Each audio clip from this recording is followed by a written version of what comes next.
பிகைனி சொந்தங்களுக்கு வணக்கம். இன்றைய காணொலியூடாக என்ன விடயத்தை பார்க்க போகின்றோம் என்று பார்த்தோமானால், ஈரான் ஹோர்முஸ் நீரிணையை மூடியதால இலங்கைக்கு எரிபொருள் கப்பல்கள் வந்து சேராது. நாட்டில் வரிசை யுகம் வந்துவிடும். மின்வெட்டு அமுல்படுத்தப்படும். நாடு இருளில் வீழ்ந்துவிடும். பொருளாதாரமும் சரிந்துவிடும். மீண்டும் மக்கள் சொல்லாத துன்பத்தை விரும்பியோ விரும்பாமலோ அனுபவிக்க போகின்றார்கள் என்ற செய்தியை சிலர் விரும்புகின்றனர். இன்னும் சிலர் இப்படியெல்லாம் நடந்துவிடுமோ என்று பயப்படுகின்றார்கள்.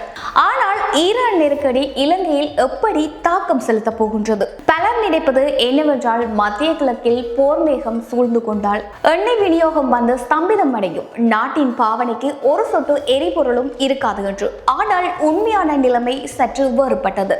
அதன் தாக்கம் வேறு வழியில் நம்மை வந்து சேருகின்றது. இலங்கைக்கு கொண்டு வரும் எண்ணெயின் பெரும்பகுதி ஓமான் மற்றும் அமீரகத்தில் இருந்துதான் வருகின்றது. மேலும் பெட்ரோல், டீசல் போன்றவை சிங்கப்பூர் அல்லது இந்தியாவில் இருந்துதான் இறக்குமதி செய்யப்படுகின்றது. ஆனால் இப்பொழுது பேசும் பொருளாக உள்ள ஈரானுக்கு அருகில் உள்ள ஹோர்முஸ் நீரிணை வழியாக எமது கப்பல்கள் கட்டாயம் வர வேண்டியது கிடையாது. அதே போன்றுதான் அமீரகம் போன்ற பல நாடுகளுக்கு தற்போது போர் சூழலுக்கு அப்பால் உள்ள பயண பாதைகளையே பயன்படுத்துகின்றன. எனவே போர் ஏற்பட்டாலும் எரிபொருள் போக்குவரத்து முற்றாக நின்றுவிடும் நிலை ஏற்படாது. ஆனால் உலக எண்ணெயில் சுமார் 20% தொடக்கம் 30% ஹோர்முஸ் நீரிணை வழியாக தான் செல்கின்றது. குறிப்பாக சீனா, ஐரோப்பா நோக்கி. இந்த வழி ஈரான் நெருக்கடி காரணமாக பாதிக்கப்பட்டால் உலக அளவில் எண்ணெய் வளங்கள் குறையும். இப்போது உலக சந்தையில் எண்ணெய் விலை கடுமையாக உயரும். இலங்கை மாற்று வழிகளை பயன்படுத்தினாலும் குறித்த விலைக்கே நாம் எண்ணெய் கொள்வனவு செய்ய வேண்டி ஏற்படும். இலங்கைக்கு மிகப்பெரிய சிக்கல் என்னவெனில், எண்ணெய் விலை உயர்ந்தால் மாதந்தோறும் எண்ணெய் இறக்குமதிக்காக நாம் அதிக டாலர்களை செலவிட வேண்டி ஏற்படும்.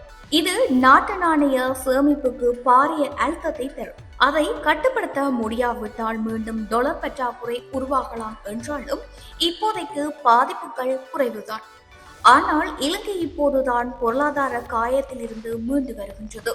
இது மரத்தில் இருந்து வீழ்ந்தவனை மாடுமூட்டிய கதையாகிவிடக்கூடாது. மத்திய கிழக்கில் போர் சூழ்நிலை ஏற்பட்டால் அந்த பகுதிக்கு செல்லும் கப்பல்களில் இன்சூரன்ஸ் பிரீமியம் மற்றும் இதர கப்பல் கட்டணங்கள் அதிகரிக்கும். ரிஸ்க் அதிகம் என்பதால இந்த நிலைமை.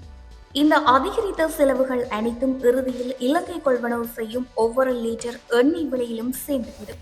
ஆனால் கப்பல் காப்பு என்பது சின்ன தொகையல்ல. சபுவஸ்கந்த சுத்திகரிப்பு நிலையம் முதலில் ஈரான் லைட் மூலம் எண்ணெய் சுத்திகரிக்கும்படி வடிவமைக்கப்பட்டது. இப்போது உள்ள தடைகள் காரணமாக நாம் ஈரானில் இருந்து எண்ணெய் எடுக்கவில்லை என்றாலுமே நெருக்கடி காலங்களில் அதற்கேற்ற மாற்று மூல எண்ணெயை விரைவாக கண்டுபிடிப்பது இலகுவான விடயமும் அல்ல. ஆக மொத்தத்துல இலங்கைக்கு மிகப்பெரிய ஆபத்து கப்பல் தடைப்பட்டு எண்ணெய் இல்லாமல் போவது அல்ல, உலக எண்ணெய் விலை உயர்ந்து செலவு அதிகரிப்பதுதான். இதை எமது மக்கள் அறிந்து கொள்வதும் இல்லை, புரிந்து கொள்வதும் இல்லை.